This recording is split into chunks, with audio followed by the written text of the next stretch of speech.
सोनम वांगचुक को चुप कराया जा रहा है या सच से डर लग रहा है। आदाब नाजरीन, मिली डिजिट में आपका इस्तकबाल है। मैं आपका मेजबान सैयद मुइन।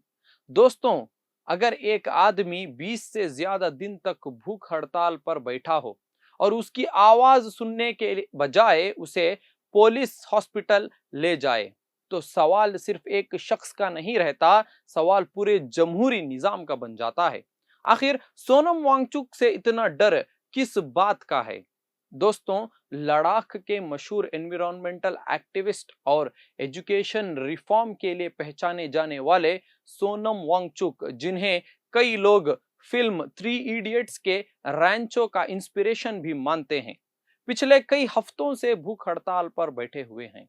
उनका इल्जाम था कि पिछले कुछ सालों में देश भर में पेपर लीक्स के वाकये ने लाखों स्टूडेंट्स का मुस्तकबिल दांव पर लगा दिया है।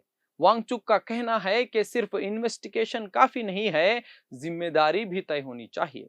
रिपोर्ट्स के मुताबिक उन्होंने एजुकेशन मिनिस्टर धर्मेंद्र प्रधान के इस्तीफे की डिमांड भी उठाई और पेपर लीक से मुतासिर स्टूडेंट्स के लिए इंसाफ और मुआवजे की बात की। लेकिन जब उनकी भूख हड़ताल लंबी होती गई और तबीयत खराब होने लगी, तो पुलिस उन्हें हॉस्पिटल ले गई।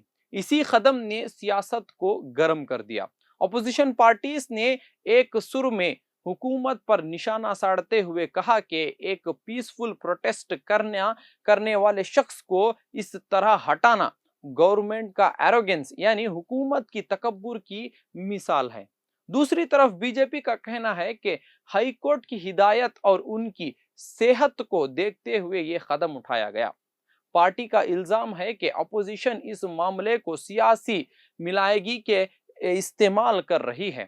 यानी एक तरफ हुकूमत कह रही है कि ये सेहत और कानूनी जिम्मेदारी का मसला है, और दूसरी तरफ अपोजिशन का कहना है कि ये आवाज दबाने की कोशिश है। इस दरमियान पार्लियामेंट का मॉनसून सेशन भी शुरू होने वाला है।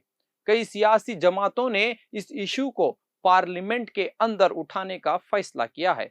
कुछ रिपोर्ट्स के मुताबिक जंतर मंतर से पार्लियामेंट तक मार्च की भी तैयारियां चल रही हैं। सबसे बड़ी बात यह है कि सोशल मीडिया पर भी लोग दो हिस्सों में बट गए हैं।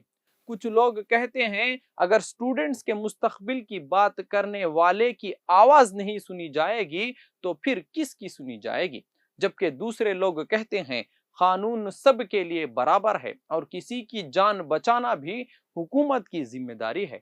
अब यह मामला सिर्फ सोनम वांगचुक का नहीं रहा, ये स्टूडेंट्स के फ्यूचर, प्रोटेस्ट के हर हक और हुकूमत के रवैये पर एक बड़ी सियासी बहस बन चुका है। अब फैसला आप कीजिए।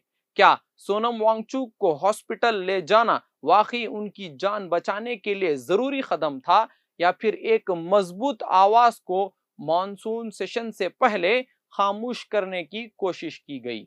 और सबसे बड़ा सवाल, अगर एक पीसफुल प्रोटेस्ट भी सियासत का मैदान बन जाए तो आम अवाम अपनी बात किस तरह पूछेगा?